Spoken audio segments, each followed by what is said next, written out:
our predictions on what we were expecting to happen were wrong. Oh, insert Yugi Tuber surprise face.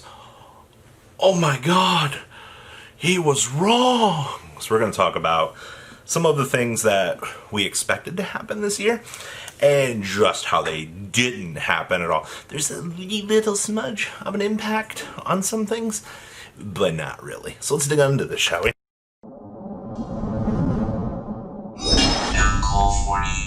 Look, surprise Yugi Tuber face.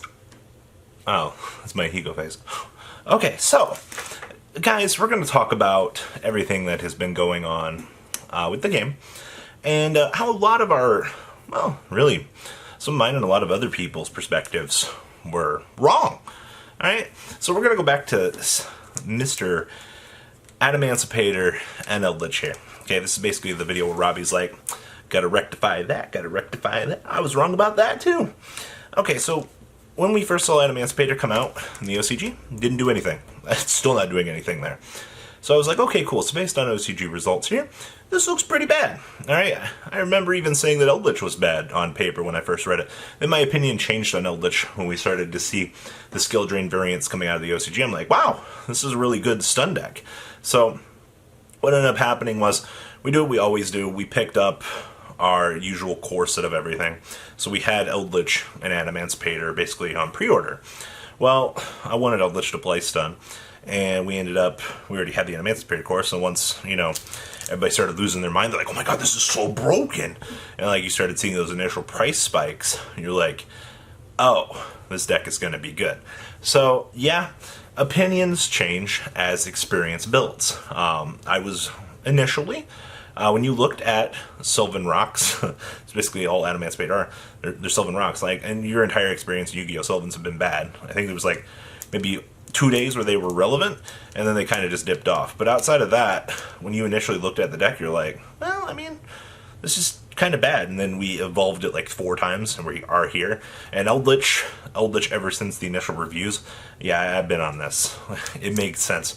Recurable cards are a good thing, though Witchcrafter left a bad taste in my mouth for that one. But that's a story for another day. So yeah, with the progressive way that this format has been developing, initially, we were way wrong-asaurus about that stuff. Now, the Mist Valley Thunderbird loop. You guys remember Apex Avion and the initial infinite negates, and that still exists. It's still there.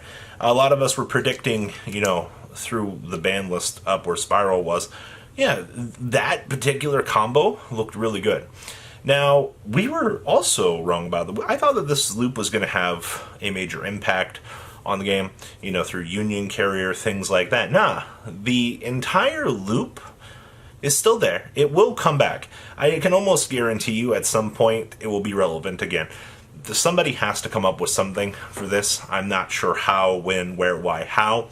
But when you have an infinite loop like that has gone to the back seat of the room and is just, it's smiling at you, it's not going to bully you yet. But, you have to be aware that it's sitting there the entire time. Like my crippling anxiety and depression. Hi! How are you over there? Not today. You stay there. So, initially, I do think that, for the most part, that the whole loop, like, it's good. It's just, it's here. Okay, yeah, I had to make sure my arm fully extended. Yeah, you guys can't see it, but look at that. That's a big arm, all right? That's how far away we are from the loop being relevant right now. So, because, like, Adamancipator and Eldritch set that bar so high after, like, the destruction of the format, like, when you detonated Spiral, it's not like Spiral could have kept up with this format, let's be honest here. After you hit that reset button on everything, you let these 2 archetypes, walk on into the room and be like, hey, you ain't crap anymore. It's what these 2 said to everybody else down below. So, last format's a baby compared to this one. So, interesting enough. Now, there's also the topic on Destruction Sword. Now, initially, the community was like, oh my god! Not being able to special summon is such BS. Ban Dragon Buster Sword today. Nope, get out of here. while I would almost say the sword is like 1% more relevant than what we're dealing with the loop. All right, like the loop's down here, but like the sword still sees a little bit of competitive play. It's not like every single deck is playing the sword. I mean, for the initial part of when the sword came out, yeah, people were playing it. Then the sword kind of went to the side decks, and then it kind of disappeared. Then the sword's back right now. It's floating around a couple variants every blue moon, but the sword just, it's there, but it's not on the scale that the community was like, oh, this is so ban-worthy. Oh my god, this is such BS. Yeah, The community was very wrong about the sword being super relevant today. It's just one more piece of the ever-changing metagame that you now have to deal with. You know, we threw a penny at the wrench that's already life, and for some reason the penny did something. So, which is kind of interesting. But yeah, the destruction of the sword is still kind of, it's a problem, but not really. All right. Now the community. Oh god, you guys heard a lot of cheers and joy when Sky Striker ended up winning that event. What was it, out of luxury?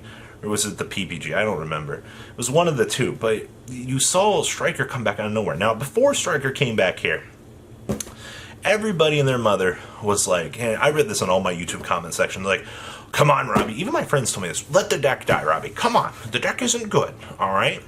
I was like, no, man, like, waifu. Like, let me play the bad deck that I want to play. Like, I messed around with the Mystic Mind variant for a little while.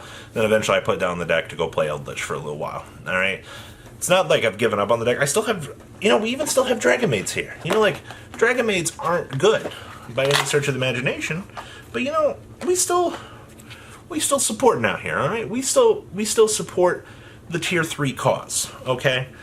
The deck is fun, all right? So everybody and their mother was like, oh, the deck is so bad. And then Ryan Vu. I can never remember. I'm sorry, Ryan. Apologies. You saw him come out of nowhere, and he won with this deck. And now, everybody, ever since that event happened, has been like, yeah, Sky Striker! Oh my god, I'm so happy that this deck is back.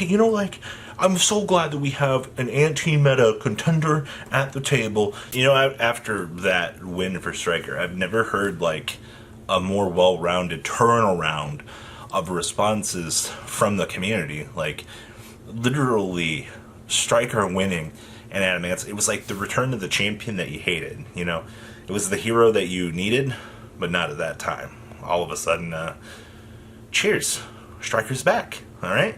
It's relevant, yet again. It's just, when we look at the community and we all analyze things do not age well in this community, all right?